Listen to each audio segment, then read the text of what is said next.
கொளுத்தோடு குழப்பிருக்கு மழை. அப்ப ஊர் மக்கள் என்ன நினைச்சாங்க, நம்ம ஊர்ல எவ்வளவு பாவம் பண்ண வைக்கேன், அவனுக்காக அந்த மழை பெய்யுது. வள்ளுவர் சொல்லாரு, நல்லார் ஒருவர் உளரையில் அவர் உருட்டு எல்லோருக்கும் பெய்யும் மழைங்கிறார். ஒரு ஊர்ல ஒரே ஒரு நல்ல இருந்தா போதுதா பூரா பேருக்கு மழை இருந்தாங்க. அந்த ஒரு நல்ல யாருக்கு கண்டுபிடிக்கிறது சிரமம். ஏன்னா நம்ம எல்லாருமே மல்டிபிள் பர்சனாலிட்டி டிசாரோட வாழ்ந்துட்டு இருக்கோம். நமக்குள்ள நல்லவனு இருப்பேன், கெட்டவனு இருப்பேன், அப்ப எட்டி பாத்துக்குறாங்க மாத்தி மாத்தி வச்சுக்கோங்களேன். இப்ப இந்த நல்லவன் யாருங்கிறத கண்டுபிடிக்கிறதுக்காக அந்த ஊர்ல ஒண்ணு செஞ்சிருக்காங்க. மழை பெய்யுது, ஊரே வெள்ளக்காடு. அப்போ ஒரு பெரியவர் சொல்லியிருக்காரு, நம்ம ஊர்ல வந்து ஒரு பாவம் பண்ண வைக்கேன், அவனை மட்டும் கண்டுபிடிச்சிட்டோம்னா நம்ம எல்லாரும் தப்பிச்சுக்கலாம் அப்படின்னு அவர் சொல்லி. அதுக்கு என்னங்க பண்றது கேட்டப்ப, ஊர் முனையில ஒரு பெரிய மண்டபம், சின்ன ஊர் 150 மொத்தமே மக்கள் தொகையே. ஊர் முனையில ஒரு மண்டபம் இருக்கு. எல்லாரும் இனிமே பாதுகாப்பா இருந்துக்குவோம். மண்டபத்துக்கு பார்த்தா ஒரு பனைமரம் இருக்கு. ஒவ்வொருத்தரையா போய் அந்த பனைமரத்தை தொட்டுட்டு திரும்பி வர சொல்லுவோம். எப்படி? ஒவ்வொருத்தரையா போய் அந்த பனைமரத்தை தொட்டுட்டு திரும்பி வர சொல்லுவோம். யார் மரம் இருந்தா என்ன விழுகும்? இடி விழுகும். மழை பெய்யும் போது மரத்துல என்ன விழுகும்? இடி விழுகும். இந்த கெட்டவன் போய் மரத்தை தொடுறப்ப கரெக்டா என்ன விழுந்துரும்? இடி விழுந்துரும்.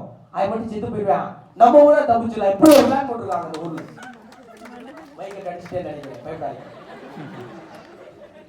உங்களுக்கு இடி விழுந்த மாதிரி ஆயிப்போச்சா? சரி, இப்ப இப்படி யாரு போய் தொடுறாங்களோ கெட்டவன் தொடும்போது இடி விழுந்துரும், அவன் மட்டும் செத்து போயிடுவான், நம்ம ஊரை தப்பிச்சுக்கலாம்னா ஒரு பிளான் பண்ணிருக்காங்க. இப்ப ஊர் மக்கள் எல்லாம் வந்தாச்சு, மண்டபத்துல எல்லாம் நிக்கிறாங்க. ஒவ்வொருத்தரா போய் பயந்துக்கிட்டே தொடுறாங்க. நம்ம வரும் போது இடி விழுந்துச்சுறாங்க செய்யறது அப்படின்னு ஒவ்வொருத்தரா போறாங்க. தொடுறாங்க, வர்றாங்க, தொடுறாங்க, வர்றாங்க. 149 பேர் போயிட்டா. கடைசியா ஒரே ஒரு பயிலாம இந்த மாதிரி நின்றுருக்கேன். இப்ப அவனை போச்சுனா போவானா?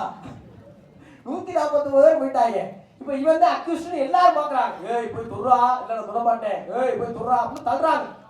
இவன் பயந்துட்டே போறான். போய் மரத்தை தொட்டுதான் தாமம் சட்டால் விழுந்துருக்கிட்டி. எங்க மண்டபத்துல விழுந்துருக்கு. அவன் கூட செத்துட்டேன். ஒருத்தவங்க நல்லவன். அப்படி நல்லவர்கள் யாருங்கிறதெல்லாம் கண்டுபிடிக்கிற முயற்சி எடுத்தோம்னா பல சிக்கல்ல மாட்டிக்குவோம். இப்ப இந்த நல்லவனா வாழ்றதுக்கு என்னடா செய்யணும் அப்படின்னா ஒண்ணும் கிடையாது. சொல்லுவாங்கல்ல, 4 பேருக்காக வாழணுங்க.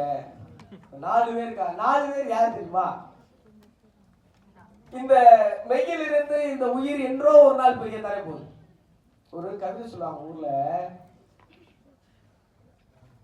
பிரசிடென்ட் வீட்டு நாய் செத்து போனது, ஊரே வந்து நின்றது. பிரசிடென்ட் செத்து போனார், ஒரு நாயும் வரவில்லை. பிரசிடென்ட் வீட்டு நாய் செத்து போனது, ஊரே வந்து நின்றது. பிரசிடென்ட் செத்து போனார், ஒரு நாயும் வரவில்லை. பிரசிடென்ட் அப்படி வாழ்ந்துருக்காரு. இந்த வாழ்க்கையில நான் எப்படி வள்ளுவனையும் பாரதியையும் லீக்குவானியையும் சொல்றனோ, அப்படி நாம மறைந்த பிறகு அந்த 4 பேர் என்ன பேசுறேன்? நல்ல மனுஷன் போயிட்டாருப்பா, நல்ல வேலை போயிட்டாருப்பா.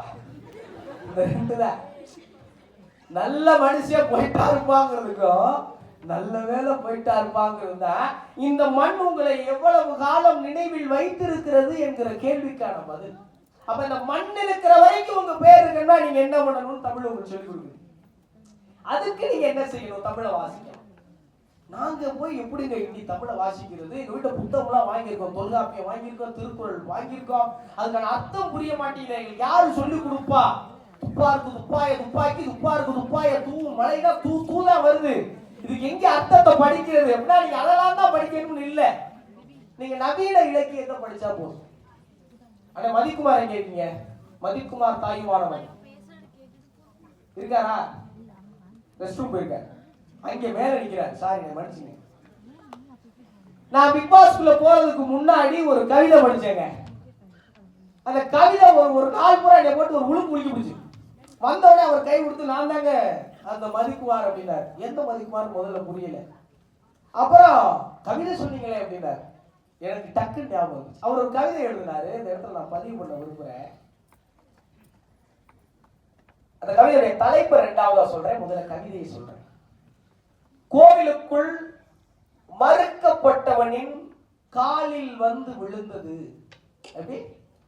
கோவிலுக்குள் மறுக்கப்பட்டவனின் காலில் வந்து விழுந்தது கோபுர நிழல் அப்படின்னு அந்த கவிதை எழுதினார். அந்த கவிதைக்கு தலைப்பு பாவ மன்னிப்புன்னு கொடுத்தாரு. கோபுர நிழல் வந்து பாவ மன்னிப்பு கேட்கலாம். உன்னை உள்ள விடாது, என்னை மன்னிச்சுக்கையா அப்படின்னு. இப்படி நவீன இலக்கியங்கள் இந்த சமூகத்துக்கு சொல்லி கொடுக்கிற சமூக நீதி இருக்குல்ல, மேடையா போட்டு சமூக நீதியை பாகுபாடு பார்க்காதீங்க, லீ குவான் யூ 1965 மலேசியா துப்பி எரிஞ்சிட்டு சிங்கப்பூர், இந்த தீவு எனக்கு வேணாயான்னு கண்ணீர் மல்க ரேடியோல பேசி முடிச்ச லீ குவான் யூ இந்த நாட்டை கட்டி எழுப்புவதற்காக முதல் போட்ட திட்டம் என்ன தெரியுமா? இங்கே இருக்கிற சீன, மலாய், இந்திய தமிழ் மக்கள் எந்த பாகுபாட்டுக்கான புரட்சியையும் கூட்டத்தையும் போடக்கூடாதுன்னு முதல் சட்டம் போட்டார். முதல் சட்டம் இங்க பாகுபாடு இருக்கக்கூடாதுன்னு போட்டார். பாகுபாடு இல்லாத ஒரே காரணத்தால் இந்த நாடு தன்னால் துப்பி எரியப்பட்ட மலேசியாவை விட பொருளாதாரத்தில் 3 பங்கு அதிகம். மலேசியாவோட 3 பங்கு அதிகம் இருக்கா? இல்ல. உலகம் முழுவதும் இருக்கிற நாடுகளில் தனிநபர் வருமானத்துல 3வது இடத்துல சிங்கப்பூர்ங்கிறான். இந்த நாட்டுல எதுவுமே விளையல, இந்த நாட்டுல ஒண்ணுமே இல்ல, வளங்களே இல்லைன்னு தூக்கி எரியப்பட்ட ஒரு நாடு இருக்குல்ல, குட்டியூண்டு நாடு. இன்னைக்கு உலகத்தின் மிகப்பெரிய விமான நிலையமும் மிகப்பெரிய துறைமுகமும் கொண்ட நாடாக மதிக்கப்படுதுன்னா இந்த பாகுபாட்டை தூக்கி எரிஞ்சார்ல, இந்த பாகுபாட்டை தூக்கி எரிஞ்சத மதிக்குமார் தாயுமானவன்கிற ஒரு கவிஞர் தமிழ்நாட்டுல சிவகங்கை மாவட்டத்துல பட்டமங்கலம்ங்கிற கிராமத்துல இருந்து மென் பொறியாளரா இங்க வந்து எழுதிருக்கார். இதுதான் நவீன இலக்கியம். லீ குவான் யூ தமிழ் படிக்கல, ஆனா லீ குவான் யூக்கு தமிழ் பிடிச்சிருந்தது. லீ குவான் யூக்கு தமிழ் பிடிச்சிருந்தது. தெரியல, அந்த பாகுபாடு இன்மை அவர் தமிழ்ல இருந்து கூட கத்துக்கலாமே. அதனாலதான் தமிழுக்கு முக்கியத்துவம் கொடுத்தாரு. இப்ப இந்த நவீன இலக்கியம் இருக்குல்ல, இது என்னங்க செய்யும்?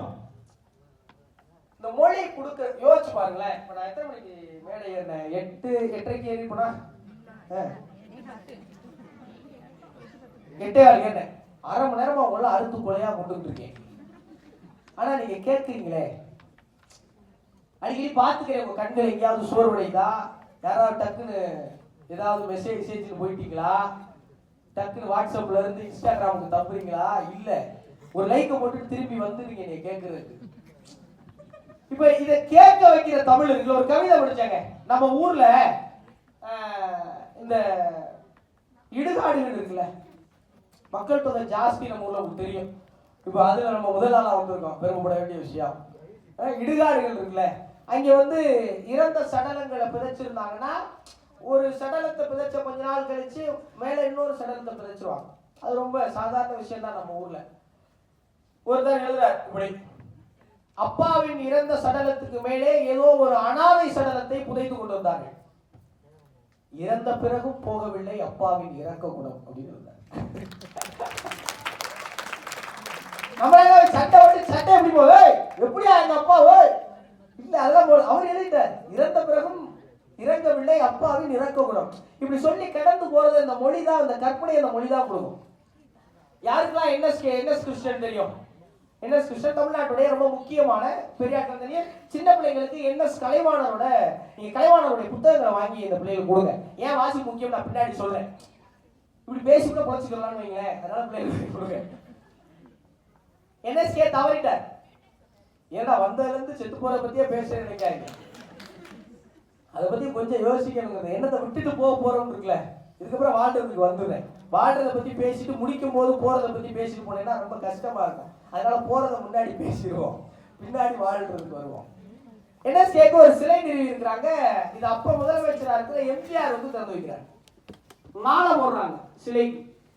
அங்க இருந்து எம்ஜிஆர் நகர்ந்து வரும்போது ஒரு சின்ன பையனை விட்டா அந்த மாலையை கழட்டி ஓடுறேன். பிடிச்செல்லாம் அடிக்கிறாய். எம்ஜிஆர் எடுத்து என்ன பிரச்சனை அப்படின்னா, இல்லையா என்எஸ்கே கழுத்துல போட்டிருந்த மாலையை முட்டி போய் எடுத்து ஓடுறேன். அவனை கூப்பிட்டு என்னப்பா என்னாச்சு? எங்க தாத்தா தவறி போயிட்டாரு, அவருக்கு மாலை வாங்க காசு இல்லை, நான் அந்த மாலை எடுத்தேன். அப்பா எம்ஜிஆர் சொல்ற, இந்த பையனை கொடுங்க, மாலை எடுத்துட்டு போ. கலைவாணர் இருந்தாலும் ஜெயித்தான் இருப்பார் அப்படின்னு சொல்லி சொல்றாரு. கலைவாணர் மட்டும்தான் இருக்கும் போதும் கொடுத்தார், இறந்த பின்பும் கொடுத்தார் அப்படிங்கிறார். இருக்கும் போதும் கொடுத்தார், இறந்த பின்பும் கொடுத்தார் அப்படிங்கிறார். இதுல என்னங்க ஆச்சரியம் அப்படின்னா, இந்த பாகுபாடை பத்தி நம்ம நிச்சயம் பேசி ஆகணும். இப்ப நம்ம எல்லாம் பாகுபாடை உடைச்சு இங்க இருக்கிற மத்த மொழி பேசுகிற மத்த இன மக்களோட சேர்ந்து மகிழ்ந்து வாழ்றோம்ல. இப்ப இதுல இருக்கிற பிரிவினைகளை தமிழ் எப்படி உடைக்குது? அவ்வை சொல்றா, சாதி இருக்குங்கிற. அவ்வை என்ன சொல்றா? சாதி இருக்குங்கிறா. இது என்னங்க அநியாயமா இருக்கு? அவ்வைக்கு இவ்வளவு பெரிய சேட்டை அப்படின்னு கேட்கலாம். சாதி இரண்டொழிய வேறில்லை